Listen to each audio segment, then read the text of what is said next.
Hello there, back in here.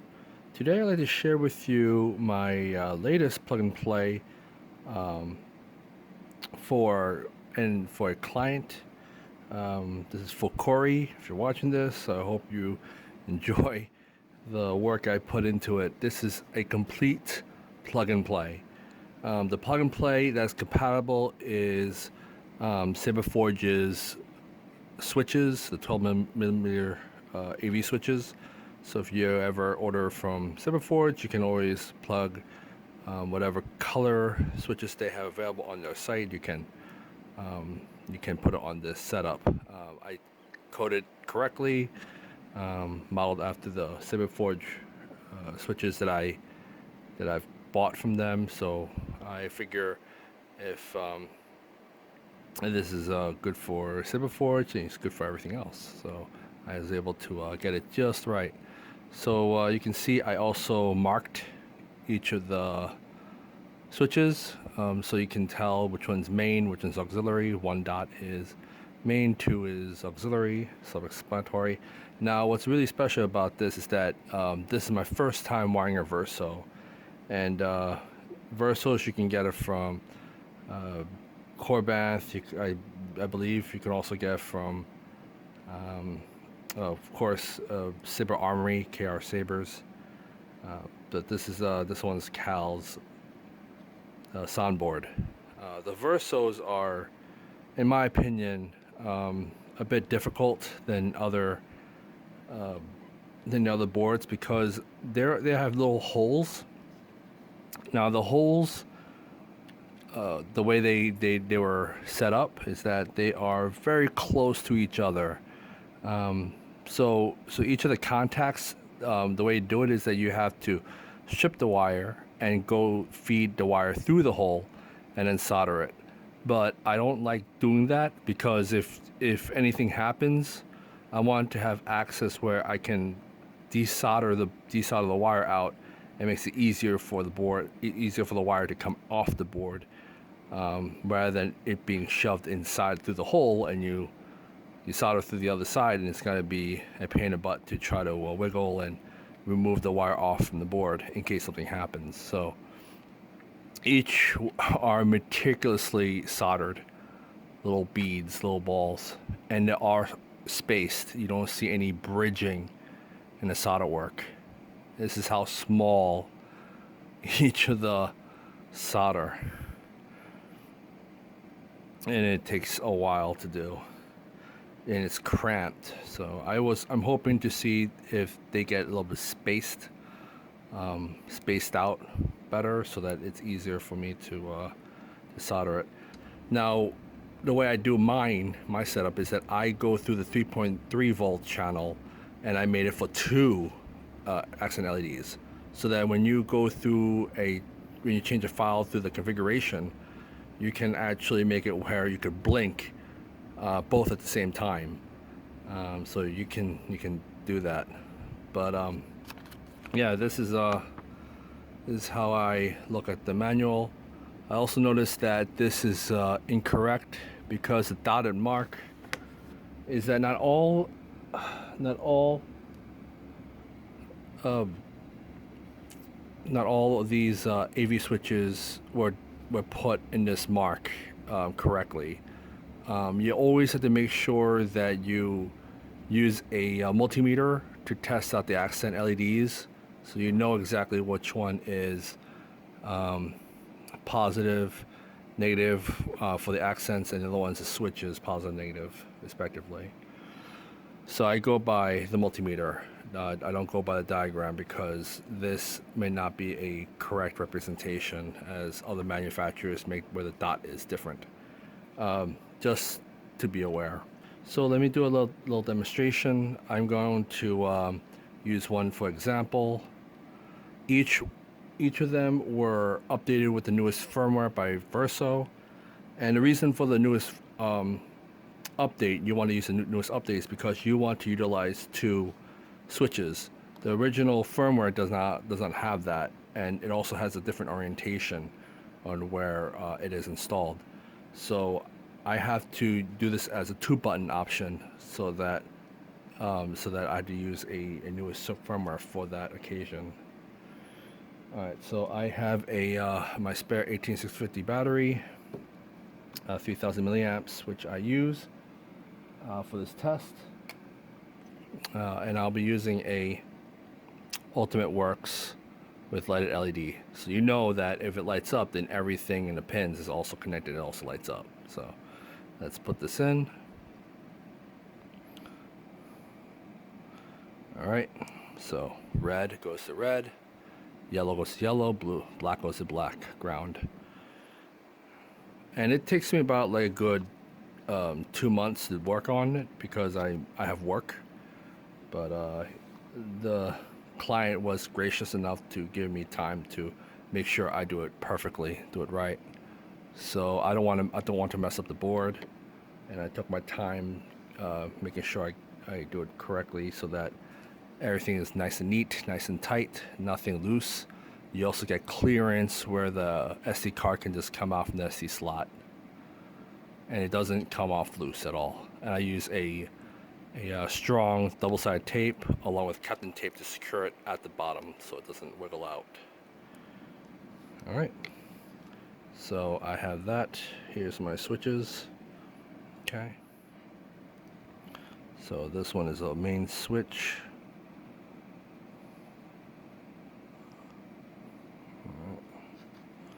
This one is the auxiliary. Alright, this is where the lightsaber comes in. This is how you can test it to make sure everything works properly. Oh yeah, also this one is from the customer. He wanted me to install this one. This is a Smugglers Outpost on Etsy. Customer wanted me to install this.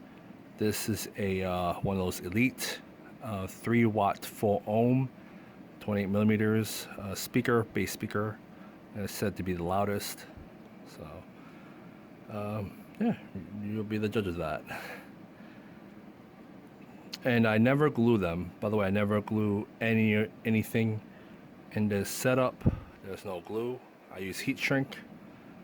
It's better that way to secure everything. The reason why I don't glue the speaker in, because if you glue it and something's wrong with the speaker you need to replace, you don't have a clearance at the bottom where notice that there's a recharge port. You won't have enough clearance to bump out the speaker if it's glued in at the back. So I use a heat shrink to hold it in place. Anyways, when I use the battery, make sure that the bottom near the speaker is negative and that one's positive. You can also find out by looking at the indentation. There's a positive and there's a negative. So you'd want to make sure you don't short your board. Be very careful. Alright, so it's all there. Now there's a recharge port. Now we can demonstrate how it all began. Alright, so take the kill key out.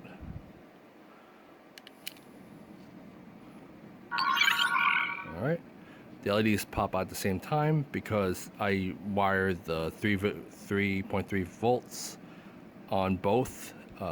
Negative, and there's a positive running through, going the same accent, so they both go at the same time.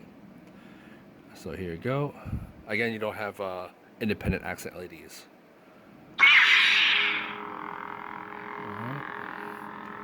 Default, that one's blue.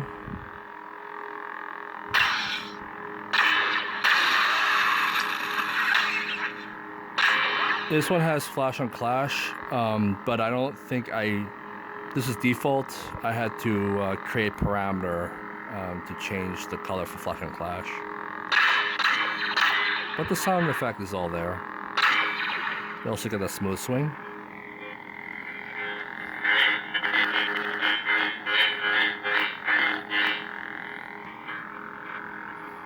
Okay. You turn it off. And that's how I check. So everything is running fine. You don't want to touch metal on metal at all.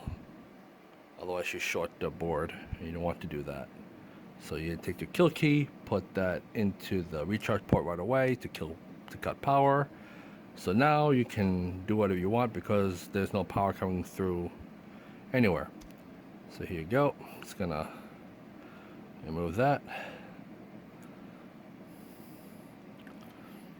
And then that's the end of the test.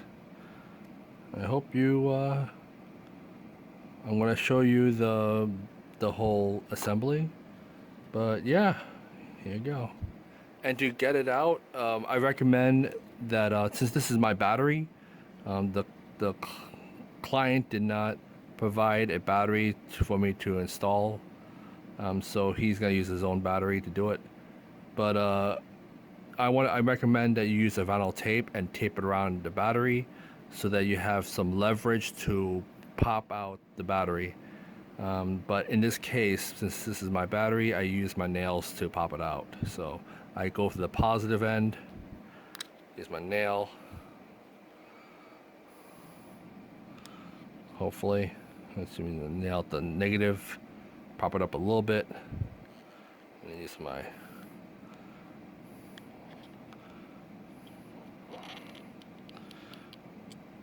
okay. It's not easy to pull it out. So I recommend just go both sides. All right, there you go.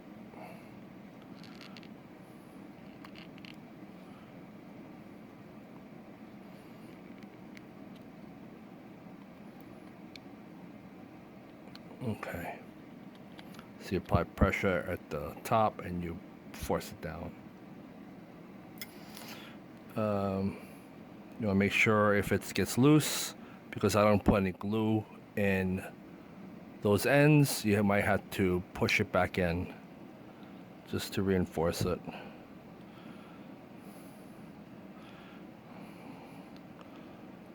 Alright, so there you have it, a plug-and-play Verso chassis for a MHS build.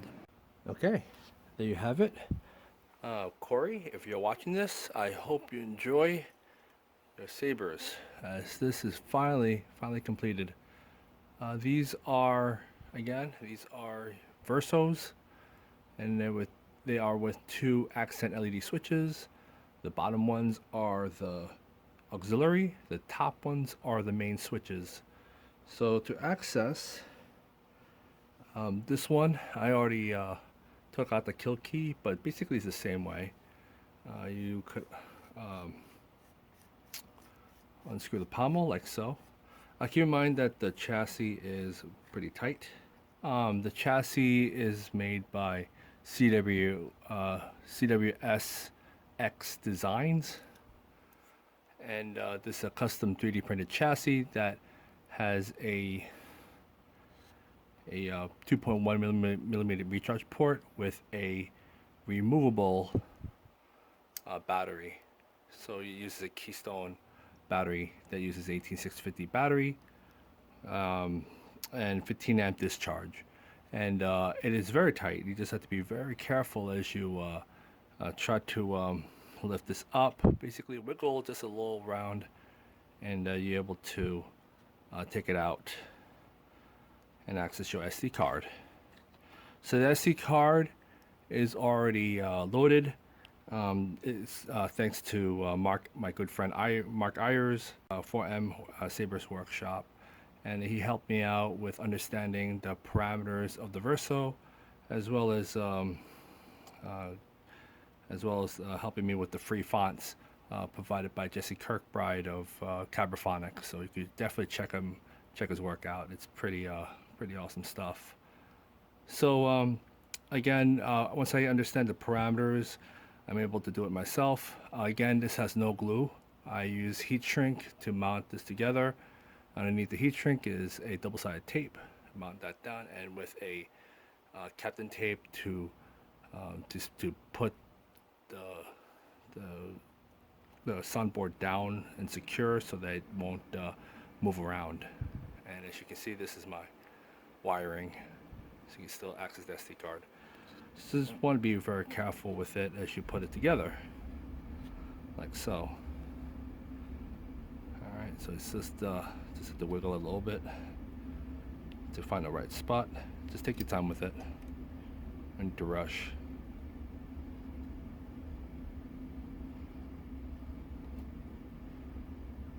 All right. There you go. Okay, you want about this much where the hole is that meets directly to the bar. All right. So to put this, you want to take out the kill key. And it's the boot. There you go. The accent LEDs light up. They blink so that it won't burn out the LEDs. But as you turn on, the LEDs will stay lit until you turn off. All right, there you go. The chassis is not going to move as you twist the pommel. Okay, for this demonstration, I'll be using my LGT neopixel blades. So here goes. Put it up. Put that up. All right, let's try it at the same time. All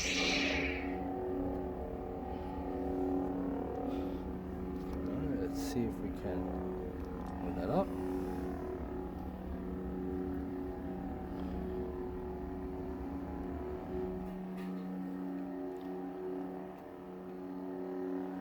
All right, I'm gonna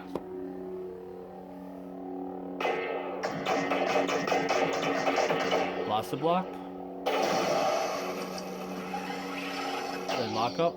Now for the blade lockup, I like to add a little. You set it up. You want to. You can set up where the blade lockup can be at the very center, but I like the lockup to be where it sits right above this point, so that you will still see the red in it, and at the very top of the lockup, it's where the white LED would meet all the way to the tip. So as you drag the lightsaber, because there's no tip drag, I want to make sure you can still use lockup and tip drag effect per se. So it does have this nice effect.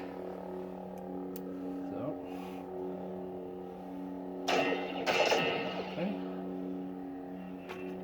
So there's also a clash. Alright. Clash. There you go. Alright, let's do another one.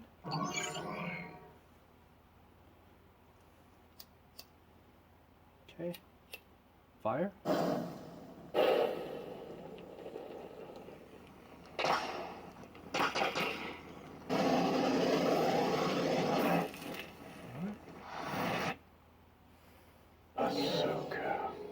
Green. All right. You have something I want.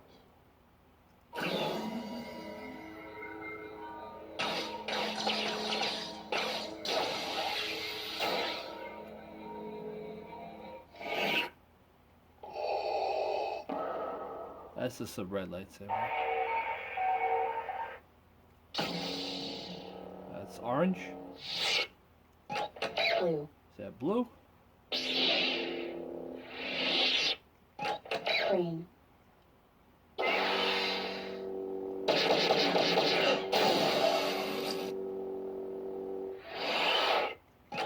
Purple.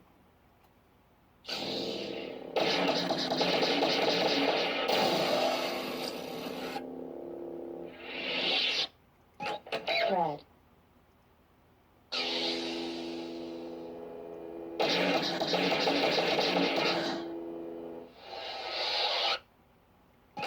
Yellow.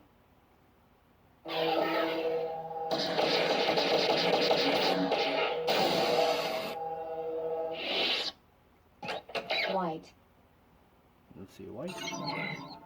There you go.